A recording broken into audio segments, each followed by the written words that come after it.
Welcome back, Canon Knights. It's strange to think that we're already back with another Canon Fodder, though I suppose I should just start expecting more of these more often as things ramp up for this year. We'll see, but I'm definitely getting that feeling. Deep inside of me. Lore you just don't realize what you do to me.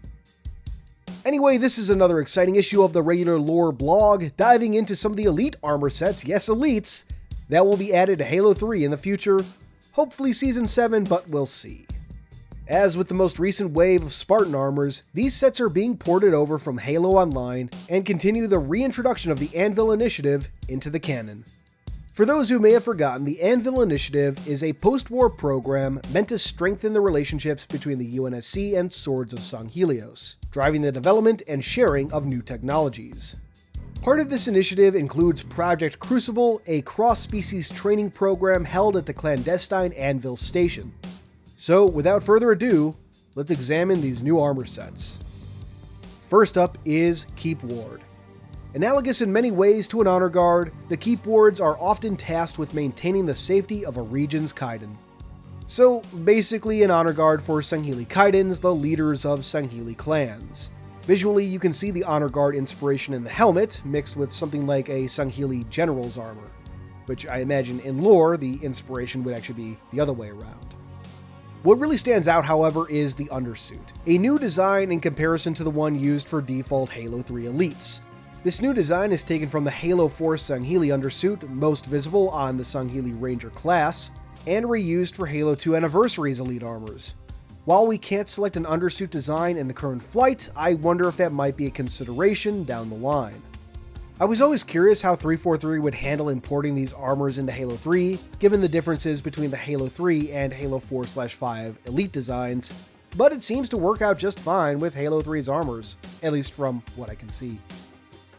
Next up is the Accord armor set, one of the first Sangheli combat harnesses designed primarily by human engineers as part of the Anvil Initiative. Basically, think of this as a reverse Helios grill. A lot of later Sangheli armors, in terms of the games, would take into account Sangheli culture and mythology, and it seems that whomever designed this armor set took to that idea too, as the armor looks to bear some heavy Norse influence. In particular, I get some Valkyrie vibes. The name, Accord, references the cooperation between Sangheli and humans, though I wish it could have been given a name more reflective of its visual influences, but that's me. After that we have the General armor. Even after the war, many Sangheli warlords chose to don harnesses of high esteem on the battlefield. Some looking to fill a power vacuum left by an empire's fall, others seeking to reclaim a far older sense of honor. What's funny about this armor, to me at least, is that it has more in common visually with the Halo 4 and 5 Commander armor than the Halo Reach General armor. It's interesting to note too that just after the fall of the Covenant, many officers would don the Commander harness as they became warlords in their own right, which seems to parallel the lore of the Halo 3 General armor set. Next up we have the Seneschal armor, a special set with a connection to the Sangheli Ultra Order. Little is known of the Evocati's Seneschal Order, but documents uncovered after the Covenant War have begun to shed new light on the true purview of the role. Seneschal was first mentioned back in 2017 during the days of Halo Ground Command in some expanded lore when the Sangheli Ultras came to the tabletop game. Not much was explained about them at the time, it just being noted that Ultras, or Evocati, are expected to eventually take up honorable posts such as that of a counselor, a trainer for the next generation of warriors, or a Seneschal. Little more is revealed here, but we can see that the Order has at least one unique armor set. Interestingly, this looks much more like the Halo Reach General armor, and I can't help but wonder if things got mixed up. Either that, or there's some connection between Seneschals and Sangheli Generals. Following that is the Scion armor set. Typically held by Sangheli females, the role of Scion is most often granted in the events of a Kaidan's death. As Arbiter Thel Vadam has grown in influence, the Scion has become an increasingly respected and valued position across their people. The Scion was introduced to fans in the Halo Shadow of Intent short story written by Joseph Staten, visualized on the cover and in Halo Mythos. Scions are granted the title upon the death of a Keep's Kaidan, its leader. If a Scion is the only remaining member of a Keep's ruling house, lesser Kaidans may vie for her hand in marriage, but Scions are open to refuse. Female Sangheili cannot own the lands of the Keep and rule as Kaiden, but Scions could choose to refuse marriage as long as they desired.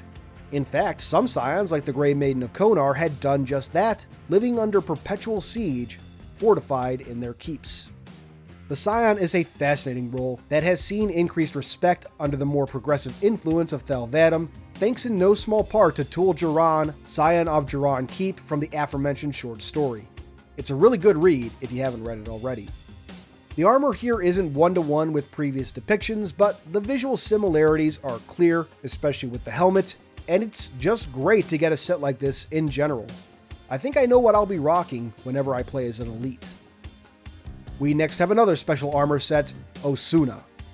One of the harness patterns favored by the Eyes of the Prophets, many who once held this title are now considered enemies of the Keep for traitorous actions during the Great Schism.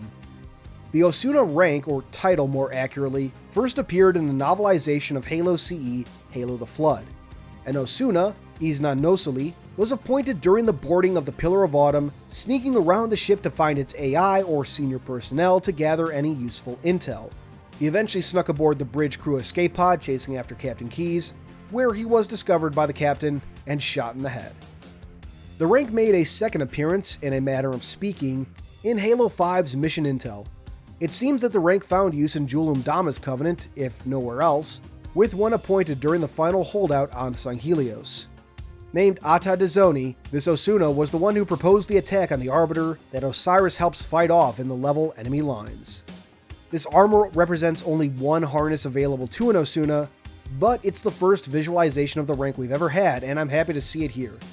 The armor is very ornate, something I would expect for a direct servant of the Prophets. And finally, we have Artisan Armor. While adept warriors in their own rights, Sangheili Artisan Armorers are accomplished craftsmen who, free from Sanshayum oversight and coercion, are entering a renaissance period of warsmithing. We've heard a lot about Sangheili Artisan Armorers over the years, and now we finally have something to visually represent them. Not much else to say, it's just a cool looking armor. From there though, we move on to a collection of energy sword skins coming to MCC, each with their own piece of lore. The Ovakides Edge, a sword for the Sangheili Ultra class, only the most adept blade masters were chosen to wield the Ultra's holy fire.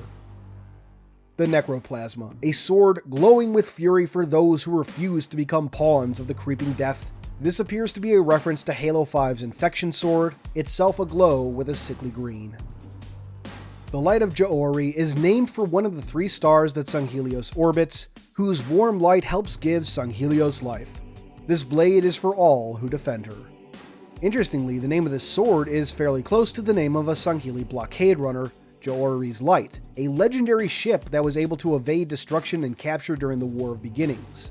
When the Covenant was founded, the ship's crew refused to join, escaping into uncharted space and never heard from again. The ship would become a legend retold in hushed war stories during the time of the Covenant. Interesting too is that Jaori is the only Sangheili star that doesn't have a god associated with it, at least not yet. Uruz, the main star of the 3-star system Sanghelios is located in, was the chief deity in Old Sangheili mythology, alongside Fide, which we'll talk more about in a bit. The Kaiden's Guard is a pretty self-explanatory sword. The swords of Sanghelios brandish blades bound by honor, to defend a keep not bound by borders. This one seems to be a loose reference to the Arbiter's blade from Halo 5, visually speaking, which itself had an orange glow. And swinging back to Sangheili mythology, the Darkstar blade reminds its wielders to consider the dark god Fide, named for the last of the Sanghelios sons. Will Fide call out your name in the Hall of Eternity when your last breath has been spent? Only those who die an honorable death have any hope of remembrance. The Blood Blade should be a familiar sight to Halo fans at this point. Hidden, active, deadly. The Silent Shadow have been, the Silent Shadow remain. First appearing in the short story Headhunters, the blade made its in-game debut with Halo 2 Anniversary as the Infected Sword variant, and since those days, the Blood Blade has been a regular staple of fiction and lore related to the Silent Shadow, a deadly special operations group within the Old Covenant. Finally, we have the Lance of Suban, named for the Sanghelios moon of Suban, where Blamite crystals are mined for needlers, needle rifles, and other weaponry that employ the volatile crystal. only Sudanese natives may possess blades infused with a shard of the moon's own bounty. I can't imagine wanting to wield a blade with a volatile crystal at its core, but that doesn't really sound out of line for Sangheili. But with that, we have covered the content of the latest Canon Fodder. Taking a look at the current MCC flight, the Halo 4 DLC armors from the Champions bundle look like they're finally coming over, if not in Season 7, then soon enough. That's great news in my book, as I'll finally be able to sport the Mark V helmet I love so much and those sick ricochet shoulders. I can only hope that we'll be able to use these armors in Spartan Ops this time around. But there's not really a whole lot of new lore to talk about there, not right now at least. So with that, that's it for this Canon Fodder. Thank you for watching, and until next time, this has been Halo Canon.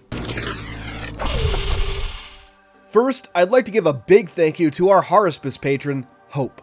Hope is the very first Haruspice, so an extra special thank you on top of that.